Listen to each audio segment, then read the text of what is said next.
नहीं तो परीक्षा के सुधार कैसे फायदा होगा ये तो इसी से समझने की बात है।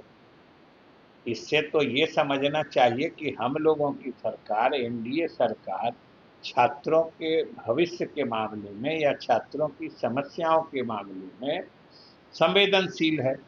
अन्य जगह जो इतना आंदोलन या इतना बात आगे बढ़ा के लोगों ने किया है, हम लोगों ने शुरू में ही मान मान लिया है। नमस्कार, न्यूज फॉर नेशन देख रहे हैं आप। आपके साथ मैं हूं राजनंदिनी। बिहार के उप मुख्यमंत्री विजय कुमार चौधरी छात्र आंदोलन को लेकर के बड़ा बयान देते हुए नजर आ रहे हैं। आपको मालूम होगा कि राजधानी पटना में विगत कुछ दिनों से जो छात्र हैं वो प्रदर्शन कर रहे हैं धरना स्थल पर बैठे हुए, पटना गर्दनी बाग धरना स्थल पर, और उनकी कुछ मांग है जिसको लेकर के सरकार के सामने लगातार वो गुहार लगाते हुए नजर आ रहे हैं। और ऐसे में देखिए कि पहले TRE-4 विज्ञापन जारी करने को लेकर के छात्र काफी ज्यादा गुस्से में थे। उनका यही कहना था कि विज्ञापन जारी करने में इतना वक्त क्यों लग रहा है। अब इसके अलावा आपको बताएं तो वो छात्र जो धरना पर बैठे हुए हैं, बहुत सारे मुद्दे हैं जैसे BSSC हो गया या फिर अन्य परीक्षाओं में हो रही धांधली को लेकर के और पेपर लीक, ये सब चीजों को लेकर के जो छात्र हैं वो धरना स्थल पर बैठे हुए हैं। और अब बिहार के उप मुख्यमंत्री विजय चौधरी ने बड़ा बयान दिया है। कहा है कि सरकार इन लोगों को सुनेगी। और आपको मालूम होगा कि जितना छात्र जो है वो राजधानी पटना में बोल लेते हैं या फिर अन्य जगहों पर बोल लेते हैं, शायद इतने ध्यान से उन लोगों को सुना भी नहीं जाता है दूसरे जगहों पर। अब इसके अलावा आपको बताएं तो उप मुख्यमंत्री विजय चौधरी ये भी कहते नजर आ रहे हैं कि इन लोगों को बैठा करके हम लोग इन लोगों से बातचीत भी करेंगे और सुनेंगे कि किन मुद्दों को लेकर के इन लोगों का धरना लगातार जारी है। अब हम आपको सबसे पहले सुनाते हैं उप मुख्यमंत्री का क्या कुछ कहना है। नहीं तो परीक्षा के सुधार कैसे फायदा होगा ये तो इसी से समझने की बात है। इससे तो ये समझना चाहिए कि हम लोगों की सरकार, एनडीए सरकार, छात्रों के भविष्य के मामले में या छात्रों की समस्याओं के मामले में संवेदनशील है।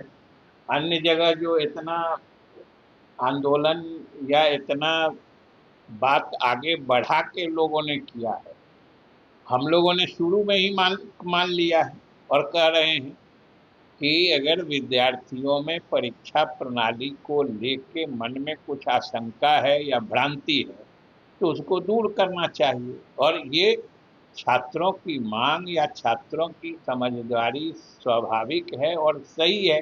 जब जिस परीक्षा के माध्यम से छात्रों का जीवन बनता है या नौकरियां मिलती हैं या पढ़ाई आगे बढ़ता है, उन परीक्षाओं पर ही अगर छात्रों का विश्वास नहीं रहेगा तो स्वाभाविक रूप से उनके मन में असंतोष पैदा होगा।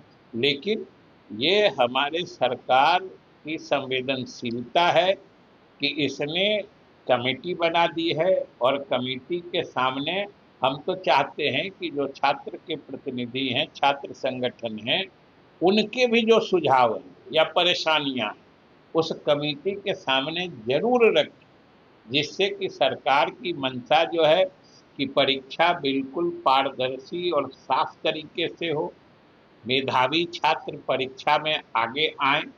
ये तो इसी के लिए सारा एक्सरसाइज है। ये तो सरकार और मुख्यमंत्री ने आगे बढ़ के किया है, इसके लिए तो बधाई। सुना आपने कि विजय चौधरी ने क्या कुछ कहा। अब आपको मालूम होगा कि राजधानी पटना के गर्दनी बाग में बीते कुछ दिनों से जो छात्र धरना पर बैठे हुए हैं और बहुत सारे ऐसे भी छात्र हैं जो कि अनशन पर बैठे हुए हैं। छात्रों का गुस्सा दिन प्रतिदिन बढ़ता जा रहा है और ऐसे में ये गुस्सा सिर्फ सरकार के ही खिलाफ नहीं है बल्कि सिस्टम को लेकर के भी है, शिक्षा मंत्री को लेकर के भी है और बड़े बड़े जो मंत्री हैं जो कि छात्र हित की बातें करते हैं, उज्जवल भविष्य की बातें करते हैं, उनको लेकर के भी छात्रों का जो गुस्सा है वो लगातार देखने को मिल रहा है। और ऐसे में उप मुख्यमंत्री विजय चौधरी ने कहा है कि छात्रों से बातचीत करेंगे, उन लोगों को समझने और सुनने की वो बेहतर तरीके से कोशिश करेंगे और देखेंगे कि आखिर चीजें कहां पर घट रही हैं, आखिर क्यों जो छात्र हैं जिनको पढ़ाई करना चाहिए था वो प्रोटेस्ट कर रहे हैं, आंदोलन कर रहे हैं, अनशन पर बैठे हुए हैं। तो हम आपको ये पल पल की तस्वीरें ग्राउंड जीरो से भी दिखा रहे हैं और स्टूडेंट्स प्रोटेस्ट को लेकर के राजनीतिक गलियारों से क्या कुछ प्रतिक्रिया सामने आ रही है ये भी हम आपको लगातार ही बताते आ रहे हैं। फिलहाल के लिए इस खबर में इतना ही। खबरों का सिलसिला लगातार जारी रहेगा। तब तक के लिए आप देखते रहे न्यूज़ फॉर नेशन। बहुत बहुत शुक्रिया।